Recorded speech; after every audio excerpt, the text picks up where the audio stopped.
Before we begin, don't forget to subscribe to the channel and like it. It helps our project grow and release even more interesting content for you. Imagine a game of chess where the board is not 64 squares, but the entire world, where every move can cost an economic crisis, an international conflict, or changes that will affect millions, where the pieces are not queens and bishops, but entire states, armies, corporations, and nations. And one of the players in this complex geopolitical game is Vladimir Putin. After more than 2 decades in power, he remains one of the most influential and enigmatic figures in world politics. Some call him a strategist, others a manipulator. Some consider him a guarantor of stability, and some a threat to the global order. But opinions agree on one thing. This is a man whose decisions change not only Russia,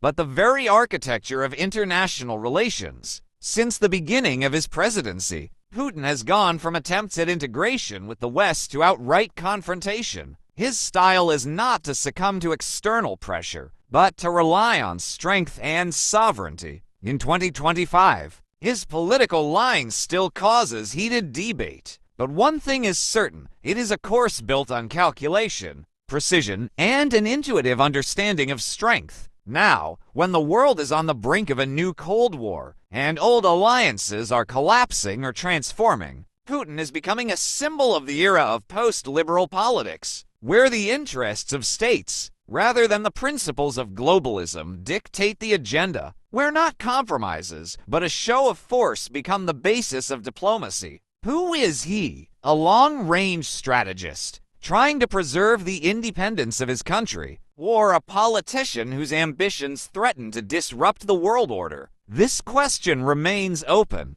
but that is precisely why his decisions today deserve the most careful analysis. In 2025, Russia's domestic policy, under the leadership of Vladimir Putin, continues to develop in the direction of strategic centralization. The main message is stability, security, and sovereignty. After decades of change and external pressure, the country's government is betting on controllability and preserving the traditional way of life. One of the most notable areas has been the campaign for technological independence. Russia is not simply reducing imports of Western technologies. It is building its own ecosystem. Alternatives to familiar services are being created. Domestic operating systems are being introduced, and microelectronics production is expanding. Technology parks and state startup incubators are opening across the country. This is not just import substitution, it is an attempt to build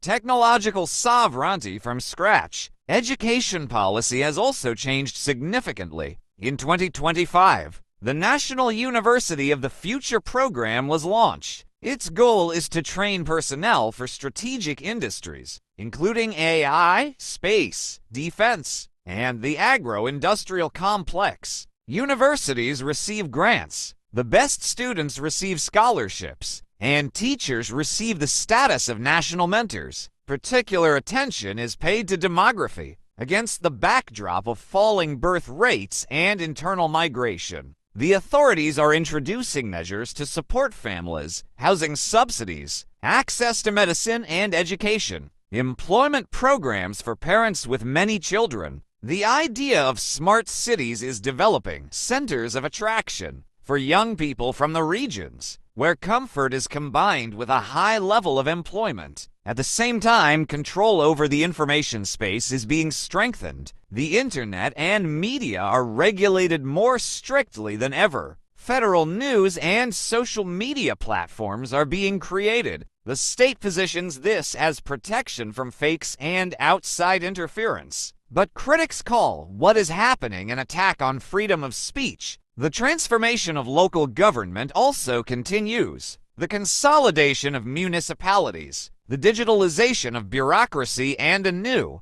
KPI system for governors make governance more centralized. But at the same time, this reduces the influence of local communities on decision-making. As for the law enforcement system, in 2025 the emphasis is on. In 2025, Russia's foreign policy is increasingly focused on strengthening its influence in the Eurasian space. If earlier the priority was an attempt to integrate with the West, today the course is set on building an independent center of power within Eurasia. Vladimir Putin's strategy in this direction is based on several key components: expanding economic cooperation, strengthening military political alliances, and promoting a new ideological model of a multipolar world. The main instrument of geopolitical influence remains the Eurasian Economic Union (EAEU), which includes Russia, Kazakhstan, Belarus, Armenia, and Kyrgyzstan.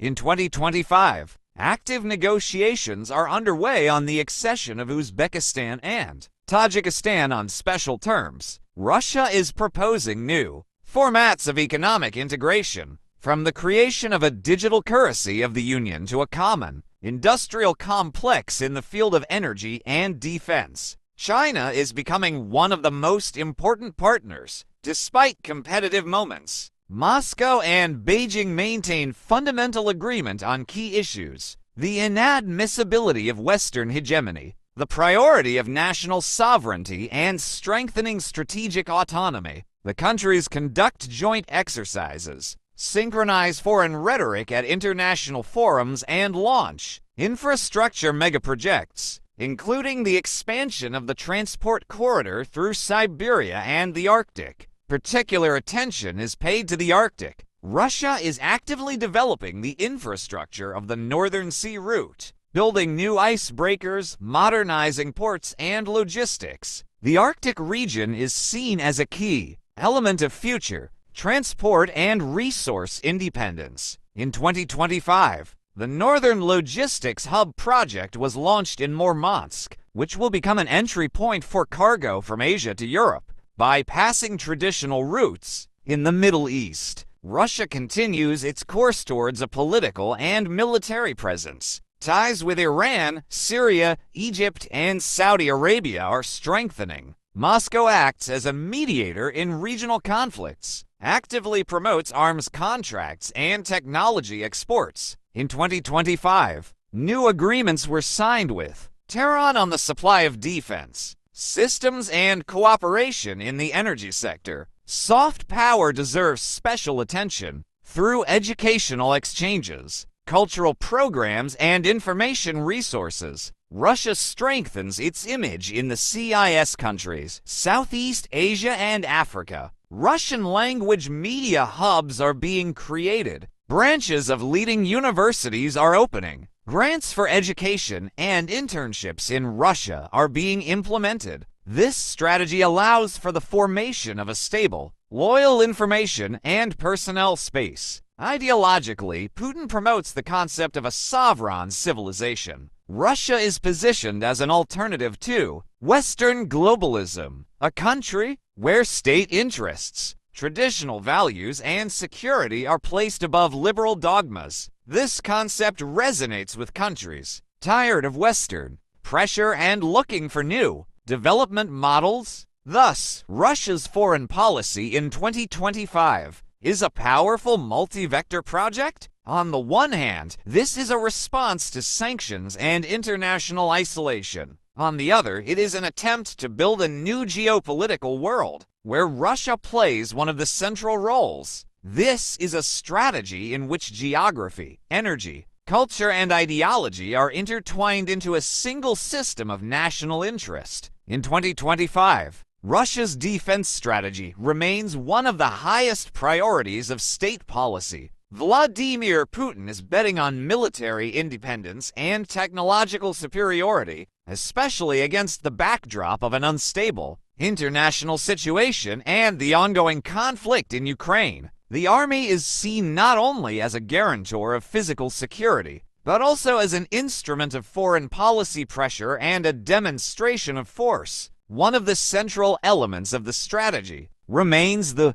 development of hypersonic weapons. In 2025, the first autonomous strike systems based on UAVs and ground platforms are created. Their task is reconnaissance, protection of strategic facilities, and participation in combat operations in hard-to-reach regions. For this purpose, special units of AI troops are created. Programmers, engineers, analysts trained within the framework of the new defense technology park near Kazan are recruited. In parallel, the development of the so-called hybrid defense continues. This includes cybersecurity, psychological operations, counteraction to sanctions, and manipulation in the media. New units of cyber troops are being created, capable of protecting the country's infrastructure and, if necessary, attacking critical enemy facilities. Methods of information confrontation are being developed, including operational work in social networks and the dissemination of patriotic content. On the domestic front, civil defense is being strengthened. The Ministry of Emergency Situations, together with the Ministry of Defense,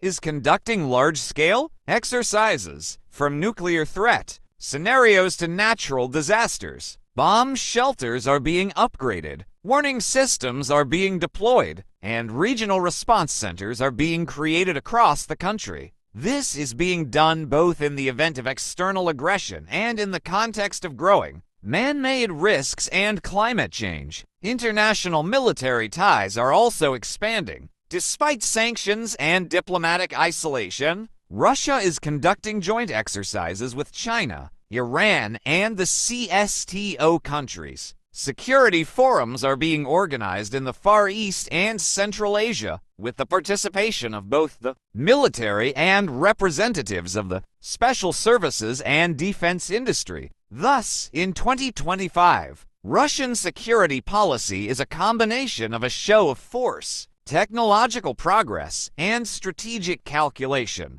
This is not just an army, it is a system that covers the country's information, cyber, economic, and even climate security. At the same time, Vladimir Putin personally controls key decisions in this area, which emphasizes its exceptional importance for the Kremlin. The image of Vladimir Putin in 2025 is not just the image of the head of state, but a carefully constructed symbol of state power, stability, and strength. It is formed through the media, culture, educational programs, and even architecture. In recent years, this image has become almost mythological. Putin is presented as the guardian of national interests, the defender of traditional values, and a leader capable of making decisions in the context of a global crisis. One of the central elements of the ideological line is the concept of a sovereign civilization. This is the idea that Russia is not just a country,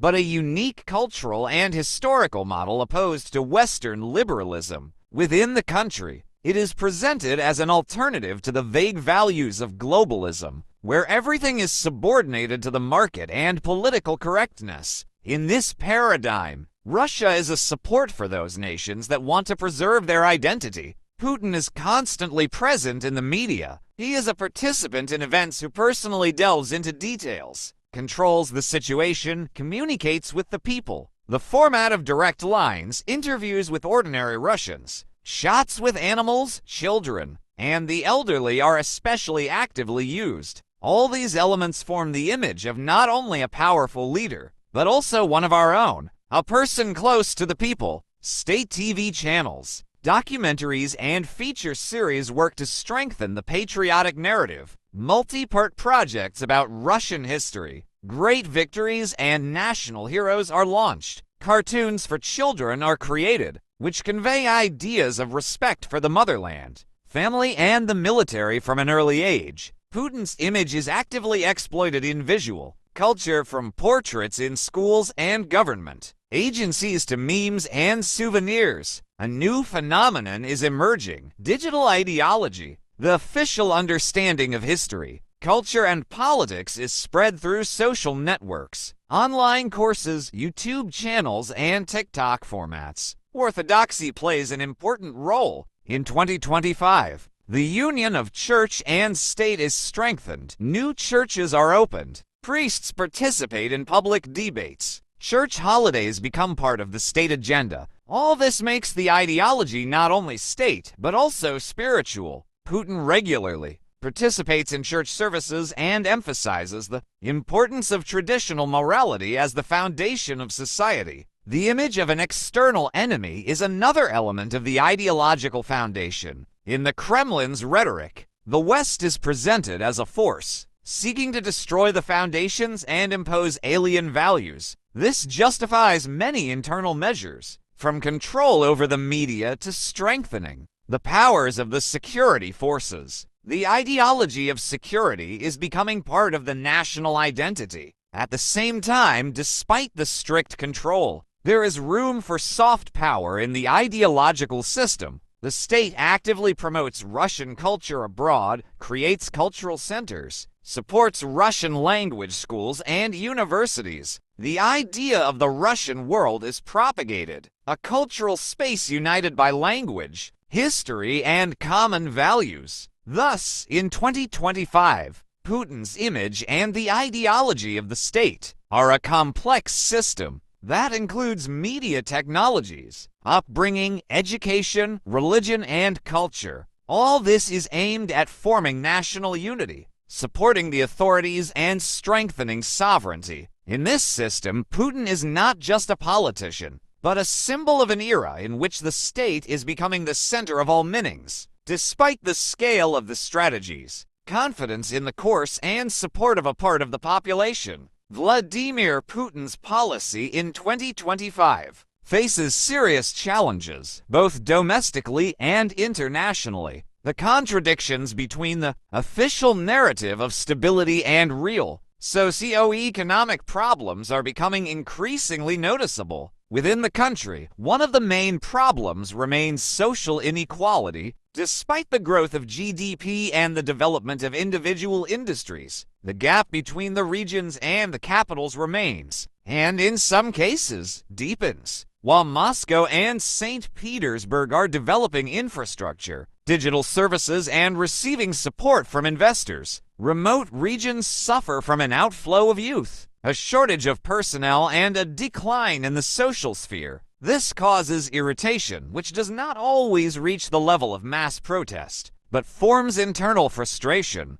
The next acute issue is demography. The birth rate in Russia continues to decline, despite measures to support families. Emigration also remains high, with professionals and young people leaving in search of better living conditions. This drain on human capital poses a long-term threat, a shortage of skilled labor, and an increasing burden on the pension system. The state of healthcare and education is also subject to criticism. Medical institutions in small towns and villages often suffer from a lack of equipment and specialists. Schools have a shortage of teachers, are overloaded, and have outdated programs. Despite all the reforms, real changes are slow, and the population is increasingly expressing dissatisfaction with the quality of public services. In the international arena, the main challenge remains isolation from the West. Sanctions, restrictions on financial and technological flows, blocking of international platforms, and freezing of assets create pressure on the economy and business.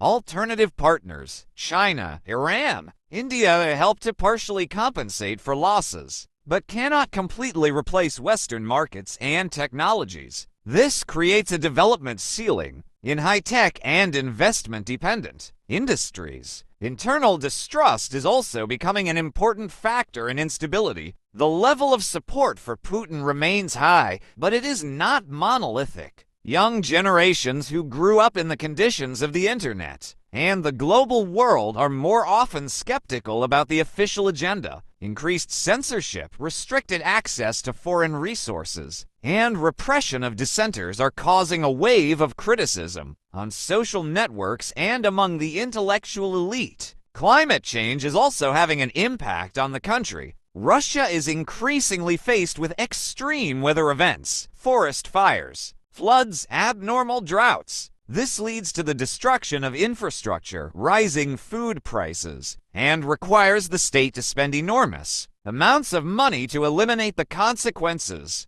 However, a systematic approach to environmental policy has not yet been developed, which increases the vulnerability of the regions. Finally, the issue of succession to power remains in the center of public attention. In 2025, Putin turns 73, and despite his high activity, society is asking the question, who will be next? What will the transition be like? And is it possible without upheavals? Officially, this issue is ignored, but unofficially it is increasingly discussed in expert and civil circles. Thus, even with an outwardly strong system, Russia in 2025 is a country that balances between stability and hidden tension, and it is precisely this tension that is one of the main challenges for Putin and the entire political elite. 2025 was the year when the political system built by Vladimir Putin over more than 2 decades reached its maximum scale and maturity. It is no longer just a governance model,